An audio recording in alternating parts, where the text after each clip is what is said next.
So now I want to show how to use the same method that we used for power copy to make an array of boxes of modules that are associated with a control point. Same setup. This box, the height of this box is inversely proportional to the distance from the bottom center of the box to this control point. I'd like to show how to do this with a UDF instead of a power copy. So I have the same setup as before. Here's my module. Before I went to Insert, Knowledge Templates, Power Copy. Now I'm just going to click User Feature. It's called a User Feature or User Defined Feature, which is UDF. Same dialog box, and I'm going to call this Module UDF. I can change the inputs. There's one important distinction. Well, there are several important distinctions, but there's one major important distinction for right now, and that's there's an Outputs tab. Now, by default, user-defined feature will try and automatically guess what your outputs are. Right now, it's guessed correctly. It's guessed extrude 80, which is the main result. This is extrude 80, so I'm going to leave it. But you may have to add, remove, or replace these outputs to make sure your UDF is outputting the correct geometry. So I'm going to press OK. Now there's this knowledge templates, and there's my module UDF. Again, I can double click on this, pull up the same dialog box, and I can change update components. If I select that button, it'll update based on any change I've made to the module geometry. I'm going to press OK. Now I would like to instantiate this module, so I'm going to create another geometrical set. I'm going to call this set of modules. I'm going to create a series of planes.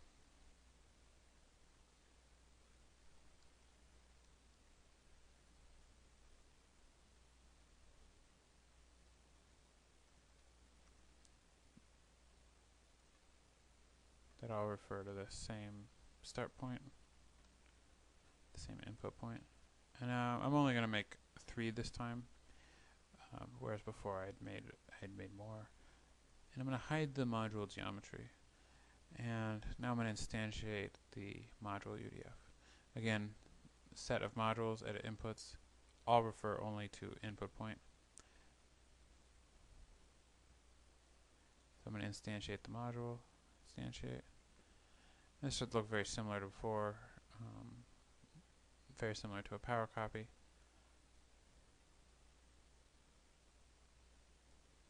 Has these 4 inputs. I'm going to select OK.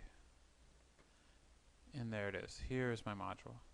Now, module is now just an element. If I double click on this, I get these inputs, and I can change the inputs.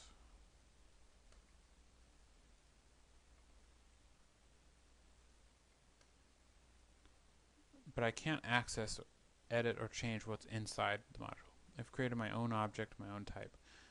By default, there's a parameter called activity, which is true. Changing that just turns off this element.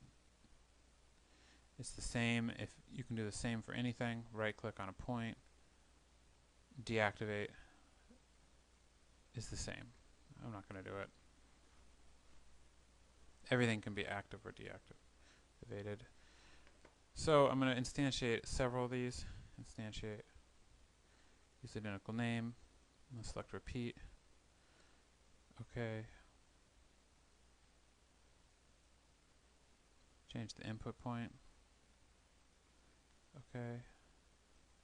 Change the input point. OK. So here's my set of these guys. I can check that they work. And they do as expected. And now I'm not going to make a UDF of these. I'm just going to make a power copy. And I'm just going to do this a different way just to show that it's possible. But I'll just make a power copy just as I've always done. Control C. I'll show I'll show edit inputs. I take it back. I will show a different way. Excuse me. I'm going to drag the input point into set of modules. Whoops. Now this broke because dragging is not quite the same. It actually cut and paste, which broke one of these formulas. I'm going to actually right click and change geometrical set and put it in set of modules.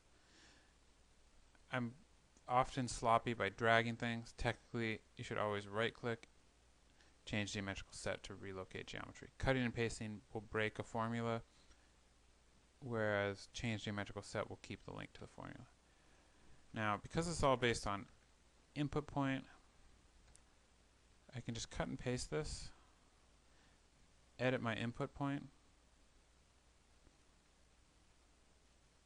Control C, Control V, edit this input point. Oops. This should be 1. This should be 2. So I don't even have to use edit inputs. I can just Control C, Control V, and as long as it's based off of this input point, again, showing how this can be done several ways. Control V.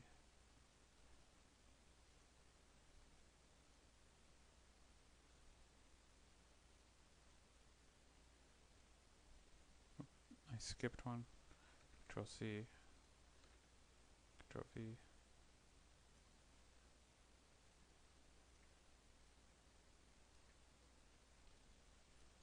So here's my grid. And check that it works.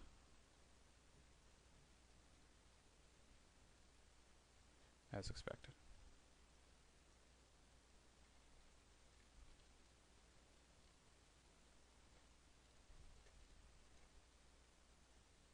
Okay.